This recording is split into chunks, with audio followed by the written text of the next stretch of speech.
Our last guest today in our little podcast, our chat today, which has been very interesting and moving at times, is with Michael. Michael has been courageous and honest enough to join us today. He's had a bit of a difficult run in life, but I'm going to just throw to Michael at the moment and have him kind of suggest why he is happy to talk to us today about the situation he's been in. And obviously it'll cover extensively Vinny's background and what Vinny's done for 30 years of his life. And my former Minister of the Crown. Was it a Minister of the Crown you were? Yes, I was actually. Yes, for my sins. Failure of quality control. I just snuck in there. But Michael, may I welcome you to our little podcast and the Michael story. What happened to you, Michael? I was charged for importations. I had a chemical manufacturing company, and I sold some raw materials to people that I didn't check what they were going to do with it, and therefore I was charged for possessing a precursor with the intent of manufacturing or for others to manufacture.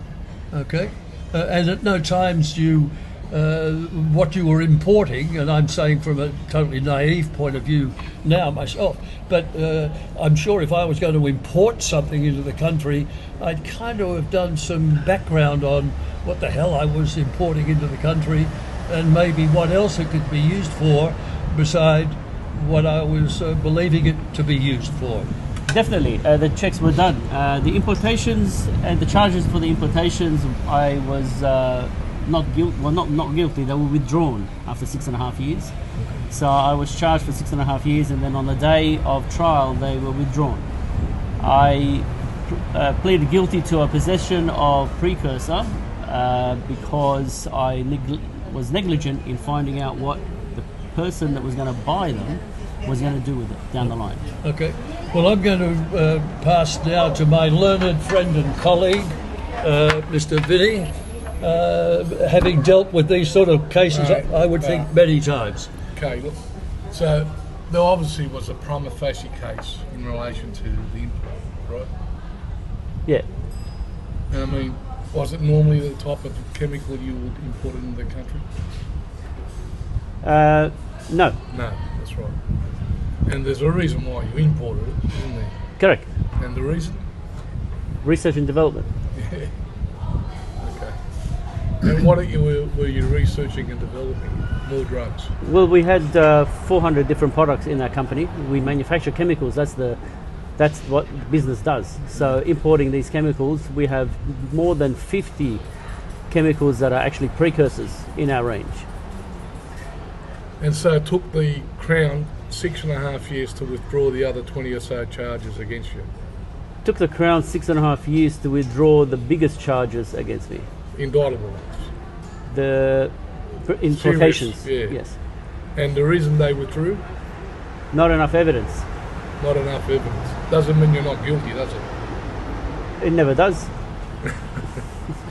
Yeah, I think he's also entitled. He's also entitled to a presumption of innocence. Yeah, of course they are. Yeah. I mean, it's. I have to say, I mean, you'll always probably come to defence of the law, but I say come in defence of the public. To hold a bloke over as a charged person with serious criminal offences for 6 years, and then after 6 years on the steps of the court, no, we made a mistake. I mean, the bloody copper should go to jail for that. Oh, yeah, right. I mean, the DPP... Mate, you ministers of the Crown should be going to jail for bringing that stupid laws. I've seen this, this. There is, from time to time, perhaps mistakes made, but will you deny that very often the charges are used as a form of intimidation of somebody the police don't like when there's no intention of actually proceeding to trial on those charges? That's a very good point that you bring up. Yeah. A very good point. And, yeah. And you know what? I'd say, why not? because you obviously deserve to be charged. You've come under the notice of the police for a reason. Yeah. And that reason is you're up to no good. Yeah. And if you're up to no good, you need to show the judge why you're up to no good and why you're innocent. Not my job. My job is to make sure you go before the judge. Well, now you're provoking my libertarian instincts. Of course, here. yes. My libertarian Well, I'll tell you instincts. what, I mean, the general public have got a right to liberty as well, mate. And they certainly don't need drugs in their well, system. I mean, here you've got a bloke who's, is running a business, the job of which is to create and combine chemicals. That's what he's doing. Yeah, And they've done a great job too. Lots and lots and lots of different, chemical substances could be treated as a precursor to something else, and may be created for completely innocent purposes. Oh, yeah. I mean, you and I are buying. You might go and buy, Panadol over the counter. Somebody else can go and buy 1,000 packets of it and grind it down and extract the active ingredient. The But pseudoephedrine. it's a totally lawful. The Panadol, the buying of the Panadol. Are you going to go into the Panadol manufacturer and say, "Oh, you've got a precursor there, mate. You should be charged with 10 offences"? No. We'll never bring it to trial, but I just got a feeling you deserve to be charged with something. I mean, how is that just? It's a precursor. Vinny, can I just pop up for a second? Yeah. Understanding the little banter between you two. Yeah. And Michael is sitting here very quietly, hasn't jumped in yet to defend himself. But the 6 years that Michael spent either in the nick or awaiting trial. we're the public. We're paying for all this, aren't we? Yes. All this doing it for 6 years. Yeah. Well, is that the police fault or the court's fault? Well, that's all I'm asking. Oh, No, it was partly the police fault. It's actually the police officer was dragging on and not providing the evidence for 18 months and kept me inside. That was his tactic, to keep me inside without bail. Well, he's probably kept the public very safe, hasn't he? Absolutely not. There was no evidence of any drugs. No, never is. I'm never guilty. I mean, I've heard that story so many times. But tell me this, Michael. What would you say? Would you say that, my sense from you is you feel there has been a miscarriage of justice, and I'm very open to the proposition, unlike my learned colleague. Would you say, looking back on it, were there errors of mens rea, of intent on your part that deserved punishment? Mens rea means guilty knowledge, by the way, just in case you're guilty knowledge, mens rea, MENS. Absolutely not. At the time of the offending, which was 2013, I was negligent in wanting to know what I sold the product, what was going to happen with the product that I sold. Yeah. For me, it was a sale, and I'm allowed to sell the product. Yeah. I was not involved in any manufacturing, and it was documented in the agreed facts that I had no links to the manufacturing. Yeah. So therefore, I'm making a sale. Yeah. Now, as a white-collar guy who has made that sale, it went from one person to the other, and somewhere down the line, someone manufactured something with it. Yeah. And because I didn't comply with the documentation, I was charged for it. And fascinating, as I understand, the experience caused you to begin to study law. That's correct. I was in a position where I, under the legal aid wealth test, I'm too wealthy to have legal aid. At the same time, all my assets and all my money were frozen, so therefore I could not access any money to fight my case. And they were frozen because of the proceeds of crime. They were frozen because of the police that alerted the Crime Commission and made up a story, and immediately the Crime Commission freezes assets. Yeah. So were those? So you studied law because you were in this no man's land where you didn't qualify for legal aid, but you had no assets to pay for a lawyer, so you became, in effect, your own legal advisor. That's right. I ran the risk of having to defend myself because I couldn't afford to pay for lawyers. Yeah. And but you don't intend to practice law. You just had the experience of studying it in order to be able to represent yourself. Is that what happened? I wanted to understand what was happening with the case. I wasn't familiar with the law. I also wanted to potentially represent and be a lawyer. But that's a decision that's yet to be made. Right. And so, how long did you spend inside? All up 5 years. 3 years on remand. Yeah. I went for bail about 5 times, was refused, and then I represented myself in the highest court, the Criminal Court of Appeal, and achieved and got bail. Wow. Well, your studies paid off to some degree. Yes. That's a long time.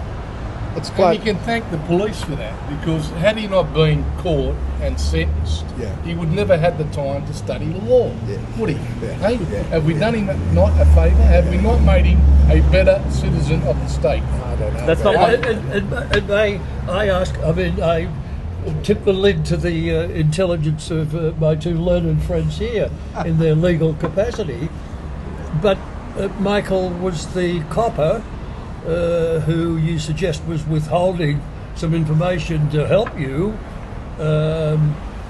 What happened to the copper?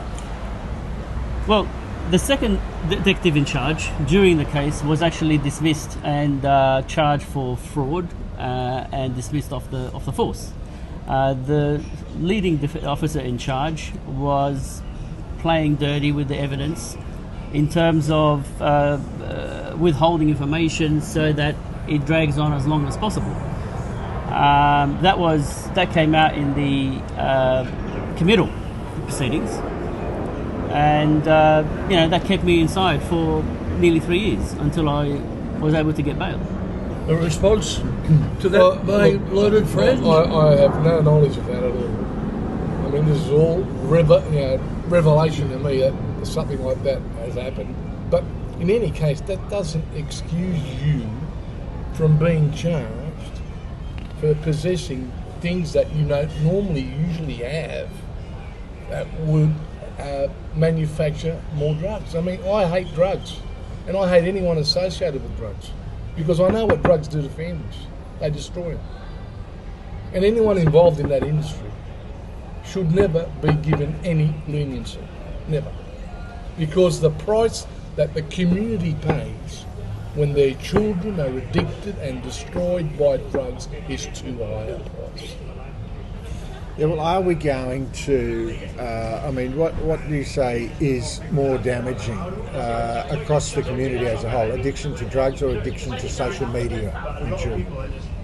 Drugs. Social media you can do something about, because the government can always turn that off. They won't. Drugs, different story. Drugs is commercial. Drugs will always attract stupid people to take them. Yeah. Tell me what you're spending that amount of time in jail. How many different institutions did you? My impression is prisoners sort of get moved around from joint to joint over a period of time. Were you in one place or many? I was shipped around many places, probably around 9 different centres across the state. Really? Yeah. And why do they move the prisoners around so much? Sometimes for safety, sometimes for influence that a particular inmate has over a number of inmates. It stops them forming groups and acting collusively because of familiarity. That's why they do it. Okay. Well, that's useful. I'm happy to understand. And it must be, in a way, we sit down here for a cup of coffee at the Tropicana. It must be, in a way, you must appreciate a sort of a Sunday afternoon coffee at the cafe in a different way now, after spending that amount of time not in charge, not free, in your own movements. 100%. It's a different feeling being outside and being free, especially with certainty that you don't have any more legal cases ahead. Definitely, you can't put a price to that. Yeah. Michael, this 6 years later, you're a free man. Is there any bitterness? Is not the correct word, but is there any revenge against either the system or the coppers that set you up, or City, no. is there any revenge attached? There's always that bitterness. Is it worth tackling or fighting? No, but I'm still going through the difficulties. There's always an aftermath. You know, trying to find a job with history and and what you've done is very difficult. People are not wanting to take you on as a client because they get, they search your name. But Michael, if I may jump in this job hunting situation, which I understand, but if you've been released, isn't your history cleared? Do you have some sort of stain on your record? No, the public, the media coverage is there, top of the Google searches. But do you have to mention this if you go for a job? Do you got to say, "Hey, I've just done 6 years"? No, but somebody would, pretty simple to enter into Google and search. These days, AI, people just search your name, and once you search your name, they can find out everything about you. And with the media coverage, I'll give you an example. I wanted to get an accounting firm to set up a new company for me, and with the new AML laws, they had to do a check, and they didn't. They refused to take me on board as a customer due to my history. Now, these are the difficulties you still face when you are released after you've done your time. Yeah. So what are you doing now? What's your current day job?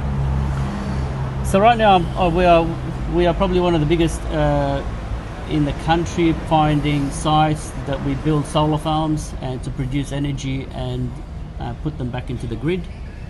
And working with the energy companies, who want these. Yeah.